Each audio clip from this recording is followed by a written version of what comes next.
Bismillahirrahmanirrahim. Today is our lecture number 21. In this we will discuss increasing and decreasing functions. Let f be a differentiable function on the open interval ab, then f is increasing on ab if f dash of x is greater than 0 for each x belongs to ab. Number 2 पे f is decreasing on ab if f dash of x is less than 0 for each x belongs to ab. इस बात का मतलब ये है कि अगर आपके पास कोई भी फंक्शन हो और वो किसी भी ओपन इंटरवल ए बी पे डिफरेंशिएबल हो तो आपका फंक्शन इंक्रीजिंग किसी भी उस इंटरवल पे इंक्रीजिंग कब होगा, अगर उसका फर्स्ट डेरिवेटिव आपको पॉजिटिव आंसर दे हर वैल्यू के लिए, उस इंटरवल की हर वैल्यू के लिए। और डिक्रीजिंग कब होगा, जब आपका फर्स्ट डेरिवेटिव फंक्शन का फर्स्ट डेरिवेटिव आपको नेगेटिव वैल्यू दे, यानी कि लेस देन 0 वैल्यू दे और हर वैल्यू के लिए, उस ओपन इंटरवल की हर वैल्यू के लिए आपको नेगेटिव आंसर दे फर्स्ट डेरिवेटिव, तो फिर हम कहेंगे कि इस इंटरवल पे आपका फर्स्ट डेरिवेटिव जो फंक्शन है वो डिक्रीजिंग है। आगे एक नोट है कि any point where f is neither increasing not decreasing is called a stationary point. ऐसा पॉइंट जिसके ऊपर आपका फंक्शन जो है ना तो इंक्रीजिंग है और ना ही डिक्रीजिंग है, यानी कि आपका फर्स्ट डेरिवेटिव ना तो पॉजिटिव है ना ही नेगेटिव है बल्कि ज़ीरो है, तो इसका मतलब है उस पॉइंट को हम क्या कहेंगे, स्टेशनरी पॉइंट कहेंगे। अब कह रहे हैं कि अगर आपके पास किसी भी फंक्शन की डोमेन से कोई भी पॉइंट आप सी ले लें, if C belongs to D F and F dash of C, और उस पॉइंट पे आपका फर्स्ट डेरिवेटिव ज़ीरो आ रहा है, तो हम उस पॉइंट को क्या, उस वैल्यू को, जिस वैल्यू पे आपके पास फर्स्ट डेरिवेटिव ज़ीरो आ रहा है उस वैल्यू को हम क्या कहते हैं, क्रिटिकल वैल्यू कहते हैं। और वो वैल्यू और उस वैल्यू को जब हम फंक्शन के अंदर पुट करते हैं तो हमारे पास एक पॉइंट बनता है और इस पॉइंट को हम क्या कहते हैं, क्रिटिकल पॉइंट कहते हैं। आगे हमारे पास है relative maxima and relative minima. तो इसके लिए हम लोग सेकंड डेरिवेटिव रूल अप्लाई करते हैं कि अगर आपके पास कोई भी फंक्शन है वो डिफरेंशिएबल है किसी भी पॉइंट पे और या उसके नेबरहुड में, और उस पॉइंट पे आपको फर्स्ट डेरिवेटिव भी ज़ीरो मिल रहा है, यानी कि आपको क्रिटिकल वैल्यू भी मिल रही है, देन आपका जो फंक्शन है उसका उस पॉइंट पे रिलेटिव मैक्सिमा वो फंक्शन कब होगा, अगर सेकंड डेरिवेटिव का आंसर उस वैल्यू पे आपके पास नेगेटिव आएगा।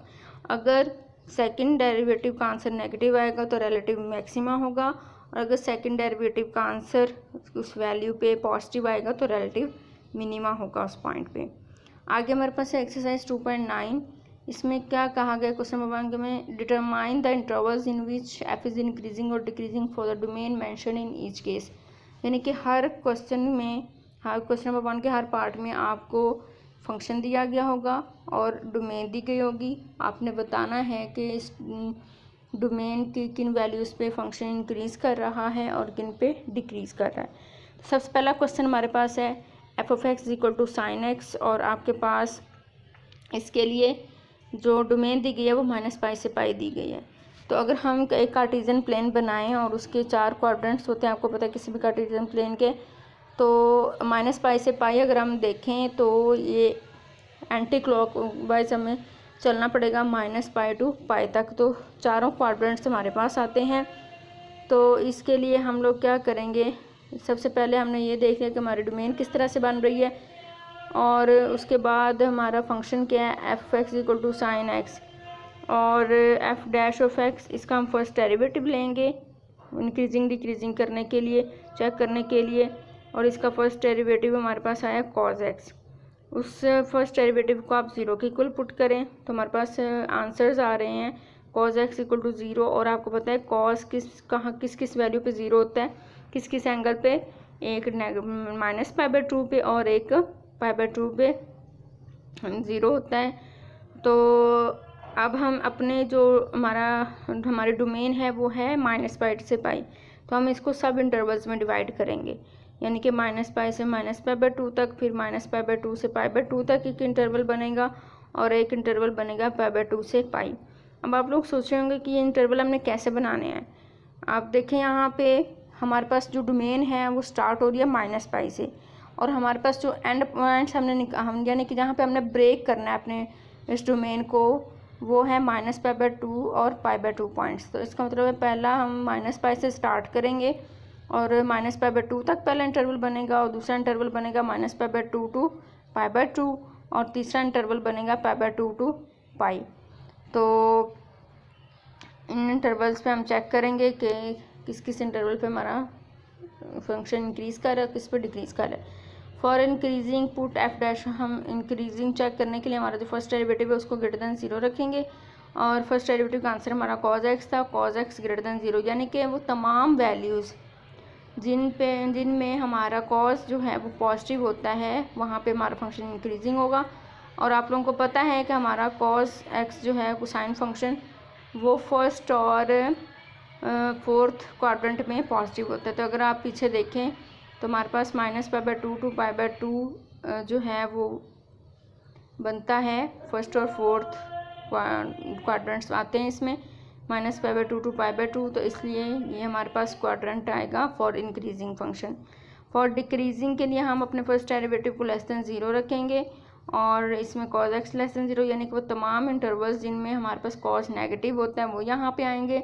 और पहला इंटरवल हमारे पास आया -π से -π/2 तक और ये इंटरवल बनता है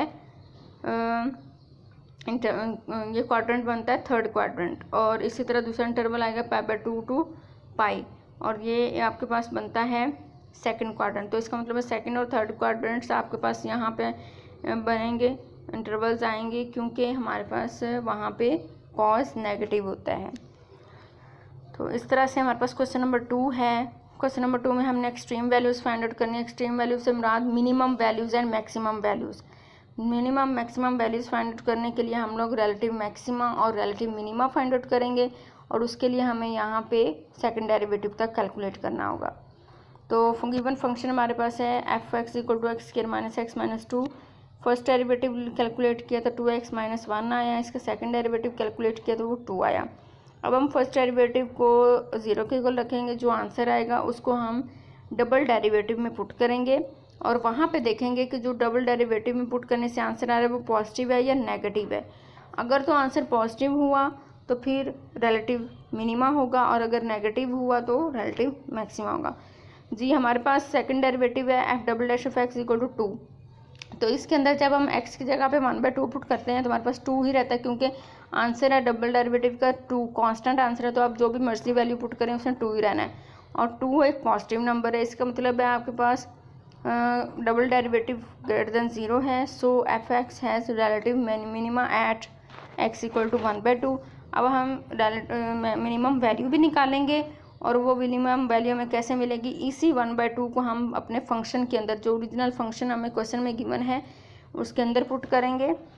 तो f(1/2) को जब हम सॉल्व करें तो हमारे पास -9/4 आंसर आया। This is the minimum value, क्योंकि हमारे पास रिलेटिव मिनिमा आया था, लिहाजा जो f ऑफ दैट पॉइंट आएगा वो भी हमारे पास मिनिमम वैल्यू देगा।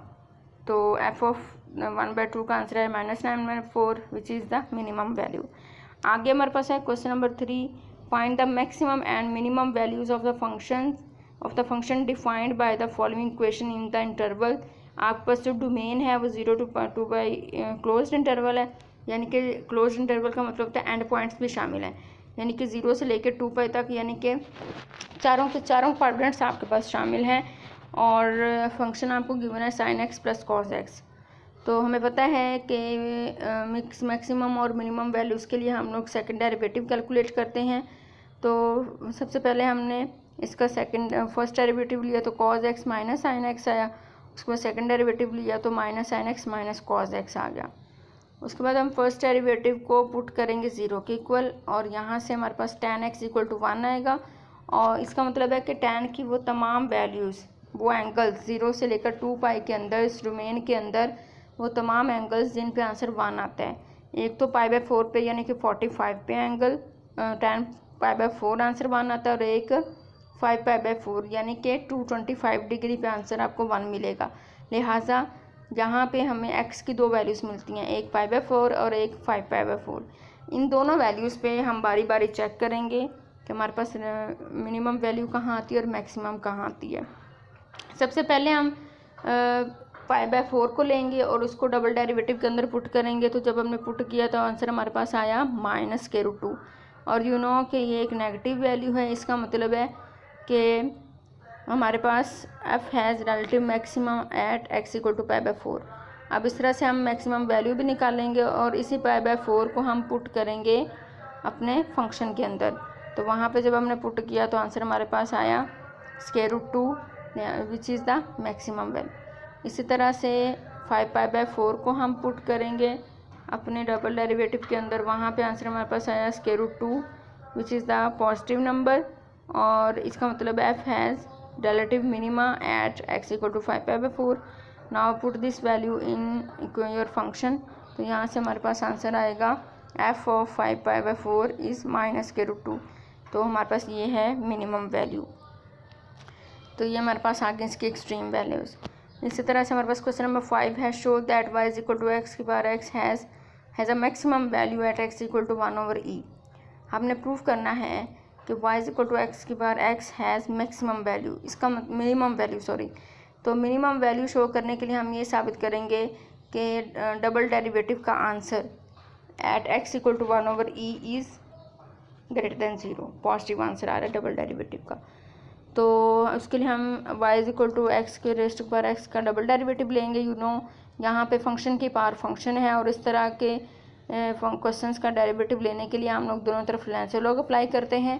तो यहाँ पे हमने नेचुरल लॉग अप्लाई किया, उसके लिए natural log of y = x into natural log of x बन गया। फिर दोनों तरफ डिफ्रेंशिएशन अप्लाई की और प्रोडक्ट रूल अप्लाई किया। तो फर्स्ट डेरिवेटिव का आंसर हमारे पास आया dy/dx = y into 1 + natural log of x। Again differentiate करेंगे दोनों साइड्स को।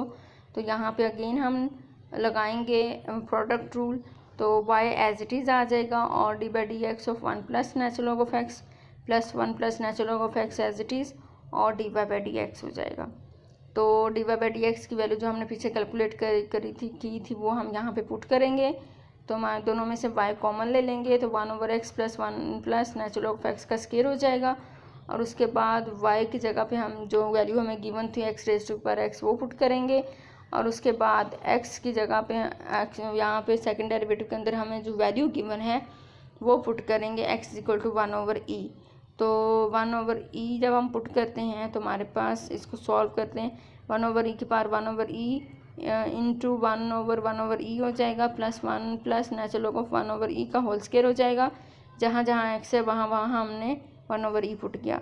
तो ये हमारे पास ब्रैकेट के अंदर हो जाएगा e + 1 + natural log of 1 minus natural log of you know natural log of 1 हमारे पास 0 होता है और नेचुरल लॉग ऑफ 1 e जो होता है हमारे पास वो 1 होता है। तो 1 - 1 0 हो जाएगा। तो ब्रैकेट के अंदर सिर्फ e रह जाएगा। तो e इंटू 1/e की पावर 1/e और ये आंसर हमारे पास आ गया पॉजिटिव। आपको पता है कि जब भी डबल डेरिवेटिव का आंसर किसी पॉइंट पे पॉजिटिव आता है तो इसका मतलब है this is the minimum value. So यही हमने प्रूफ करना था।